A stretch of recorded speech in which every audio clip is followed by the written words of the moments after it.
The frost lay thick that morning, each blade of grass wearing a thin coat of silver, each fence post rimmed in white.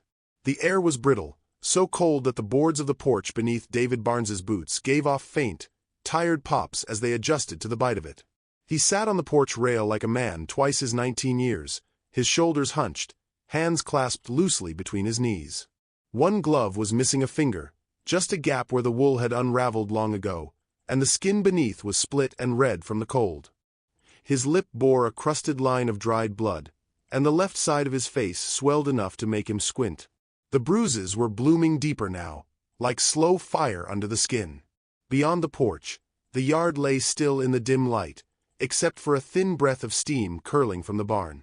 The gap above the doors leaked the scent of old hay, leather, and the faintest trace of wood smoke from where he'd tried to warm the stall.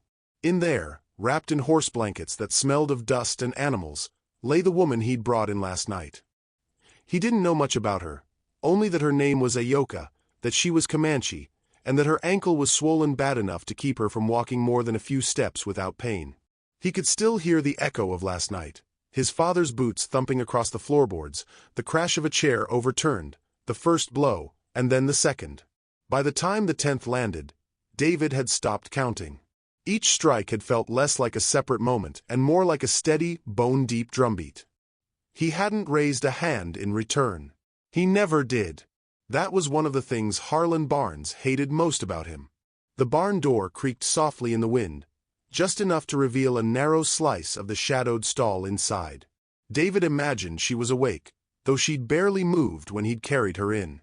He'd mended her moccasin in the dim light with an awl and a strip of old saddle leather, the stitches clumsy but firm. He'd left it by her feet before stepping out. She hadn't thanked him, but her eyes had followed him, steady, unreadable. A metallic clang broke the stillness, sharp in the cold. He didn't have to look to know it came from the shed. His father had been rummaging around in there since first light, looking for something to trade or drink. Harlan's voice came soon after, coarse and edged with drink. "What's she still doin' here?" he demanded, stepping into view. The man's beard was streaked with gray, and his coat looked 2 winters past worn, but his eyes were bright with the kind of hunger David had learned to dread. David said nothing. His breath smoked in the air between them, rising and vanishing. "She's worth somethin'," Harlan said, spitting into the frost. "You keep her here for free, you're a fool. There's men out there'd pay good for one like her." The words made David's jaw clench, but his face stayed still. Moving too fast around his father was like stepping on thin ice. Harlan took a step toward the barn. "Get out of my way." David stood, the porch rail creaking as he slid down. "She's stayin' till she can walk." His father's laugh was short and ugly. "Then I'll fetch her a stick to limp on the way to sellin' her." The wind shifted, rattling the loose barn door. From inside, David heard a faint rustle of blankets, a breath that was not the wind. She was listening. Before Harlan could reach the barn, movement on the road caught David's eye. Far off, at the bend where the cottonwoods leaned over the ruts, a rider sat motionless on a dark horse. The animal's breath puffed white against the morning air. The man's outline was sharp against the pale backdrop of frost, and a single black feather moved faintly in his hair. Harlan squinted. "Hell's that?" David didn't answer. The rider didn't move. The stillness between them stretched, heavy as the sky. Then, without a word, the man turned his horse and vanished into the trees. Harlan cursed under his breath and stalked back toward the shed. "Better not be what I think it is." When his father was gone, David went to the barn. He eased the door open just enough to see her. Ayoka sat against the far wall, her legs drawn in, the mended moccasin beside her. Her dark hair fell in loose strands around her face. Her eyes met his, steady, without flinching. "You should eat," he said, setting a piece of cornbread on the rail. His voice sounded rougher than he meant it to.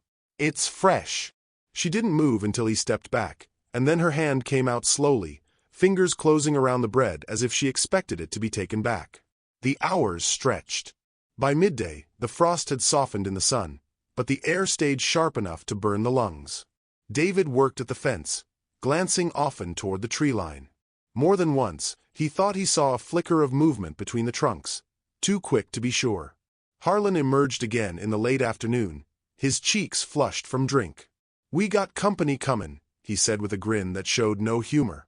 "If they want her back, they're gonna pay for it." "That's not how this is gonna go," David said, still leaning on the fence post he'd been mending. Harlan tilted his head, like a man studying an insect. "You think you're runnin' things now? I'm standin' here, ain't I?" David met his eyes and held them.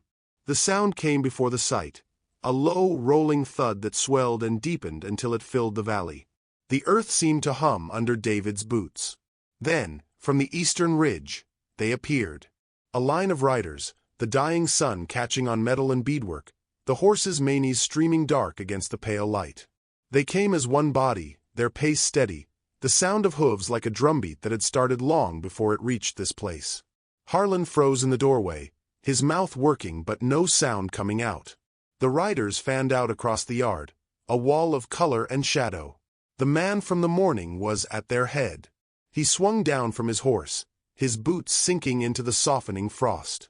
In his hands was a bundle wrapped in deerskin, the edges worn smooth. Harlan stepped forward, trying for authority. "You here for the girl? We took her in. Kept her from dyin'. You want to square things, you can start with." The man walked past him without so much as a glance. He stopped in front of David. Up close, the smell of cedar and smoke came from the bundle. The man unwrapped it slowly, revealing a cedar box, its grain rich and dark. When he opened it, the air filled with the scent of oiled wood. Inside lay a folded cloth heavy with beadwork, a small stack of silver coins, and a necklace made from bone and turquoise. David looked from the box to the man's face, but found nothing there to read. Harlan reached out. "I'll take that." The man didn't turn his head. He held the box out to David. The cold stung David's hands as he took it. It was heavier than it looked, the weight of it grounding him in a way he couldn't name. Behind him, the barn door opened, and Ayoka stepped into the fading light. She moved with care, her shawl wrapped tight, her bare hand brushing his sleeve as she came to stand beside him. The man said, "Our debt is paid, unless you wish for more." The words seemed to settle into the ground, into David's skin. Around them, the riders waited, their horses stamping softly. The wind carried the scent of wood smoke from far away, and something else beneath it, something that might have been promise or warning. David looked toward the ridge where the rest of the tribe waited, the horizon drawn in a thin line of gold. The sun had slipped low enough that the frost in the yard glimmered in faint, dying light. And in that dim light, he knew, this was not an ending. It was the moment before something began.